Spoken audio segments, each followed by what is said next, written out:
passe le micro alors. J'avais juste deux petites choses à vous demander. La première, dans le projet de tout ce que j'ai vu jusqu'à maintenant, est-ce que vous avez pensé à la sortie du village en direction d'Igos, à partir de la gare jusqu'à la sortie? Parce que c'est très dangereux quand on fait des marches dans ce point-là.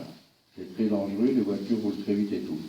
Maintenant, ce qui concerne ce que vous avez dit tout à l'heure, à l'entrée du village de mettre des ralentisseurs, genre, voilà, ce n'est pas très bien pour les personnes qui habitent juste à côté. Je peux vous dire que ça fait du bruit et tout. Monsieur, je vais juste me permettre, ce ne sera pas des ralentisseurs. C'est pas des ralentisseurs. Non, mais ce sont il y a des surfaces rugueuses sur la route. À l'entrée oui. Alors, où vous considérez l'entrée du village? Non, mais au panneau, avant, après? C'est quelque chose qui n'est pas été, c'est simplement, ça a plus un effet visuel qu'un effet d'obstacle en fait. C'est vraiment pour avoir un effet visuel. Oui, bon, le radar, la signalisation lumineuse du radar, ça c'est très bien, je suis d'accord. Maintenant, mettre de l'asphalte rugueuse sur la route, ça fait beaucoup de bruit. Ça, puis après j'aurai une autre question sur la... Je peux répondre sur la sortie. Oui. Merci de cette question. Denis, il y aura du travail à faire de concrétisation technique de tous ces dispositifs. Le faire, comme on le dit, aussi en mesurant les avantages et les inconvénients et prendre...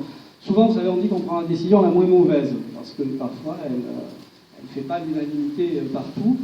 Mais bon, c'est une question. Alors la question, moi, ce qui m'importe beaucoup, c'est celle que vous avez posée sur à partir d'où on considère que est la sortie du village vers Igos. Vous savez que c'est un secteur un peu sinistré. Hein. On en a parlé avec la gare, avec ces terrains un peu vagues et cette circulation un peu anarchique, alors qu'elle dessert un service public, celui de la SNCF, et qu'il y a des voitures qui stationnent aussi à cet endroit-là. L'état de la voirie, c'est pas un petit problème ça, parce que l'état de la voirie aussi, c'est un élément de la sécurité, c'est un élément du confort, et c'est le quotidien des Saint-Martinois.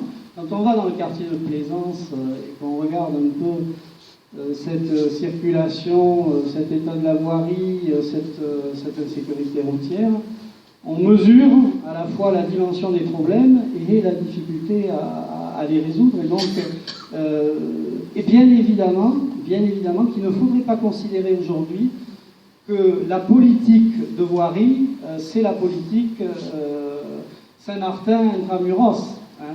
Et de ce point de vue d'ailleurs, mais bon, on aura l'occasion d'en discuter à la communauté d'agglomération. Mais moi, je vous mets en garde contre un risque.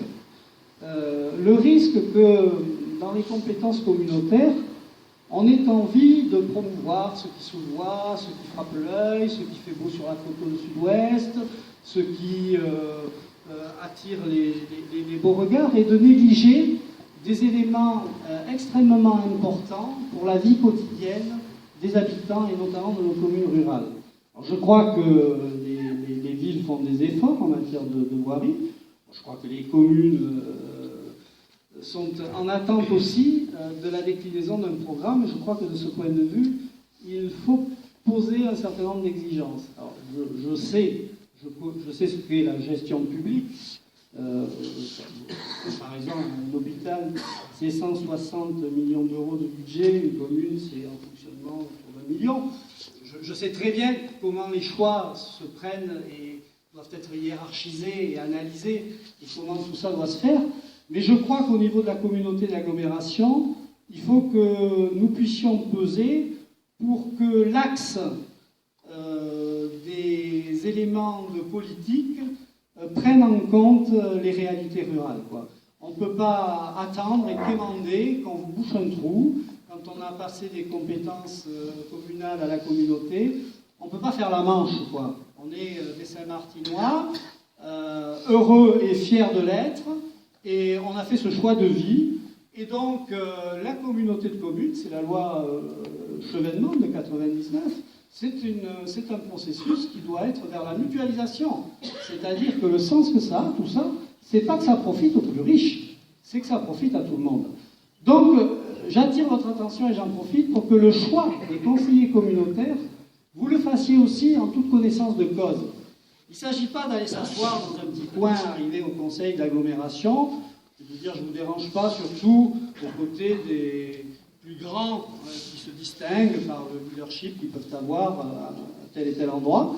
Non, il s'agit de faire entrer à la communauté d'agglomération des gens décomplexés, capables de parler des problèmes qui n'intéressent pas forcément en priorité certains conseillers communautaires, et de les aborder avec la sincérité et l'exigence qui sied au mandat que vous donnez, puisque pour la première fois, au suffrage universel, vous allez élire des conseillers communautaires, et ces conseillers communautaires, vous allez les élire, vous connaissez leur nom, sur la liste citoyenne, donc, il s'agit de moi-même, de Françoise Bordenave, de Patrick Lacombe et de Sabine Doux, puisqu'il faut prévoir un suppléant. Donc il y a 3 conseillers communautaires pour Saint-Martin-de-Launay. Ces conseillers communautaires, ce sont des conseillers communautaires qui vont parler, et qui vont parler avec virilité des questions rurales. Voilà, donc ça c'est aussi un aspect important à prendre en considération, cette dimension communautaire. Je vous rends le micro parce que vous avez une autre question, j'en avais profité pour...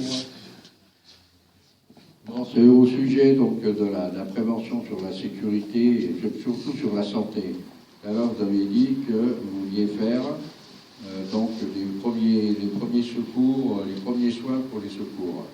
Bon, moi je sais qu'à l'échelon, étant donné que je suis président de l'amicale des retraités, ici j'ai 250 adhérents, j'ai essayé de le faire. Je me suis adressé donc aux pompiers, parce que c'est eux qui le faisaient, et naturellement c'est payant. C'est assez cher. Bon, donc j'ai renoncé à le faire parce que c'est assez cher. Voilà.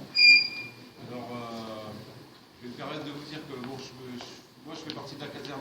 Je ne suis peut-être pas adressé à la mauvaise personne, peut-être, mais... Non, du tout. Donc, je fais partie de la caserne de Higos. Et je vous assure que nous nous ferions un plaisir de venir gratuitement, parce que je sais que la Croix-Rouge fait payer, je sais que les formations de la Croix-Rouge sont payantes.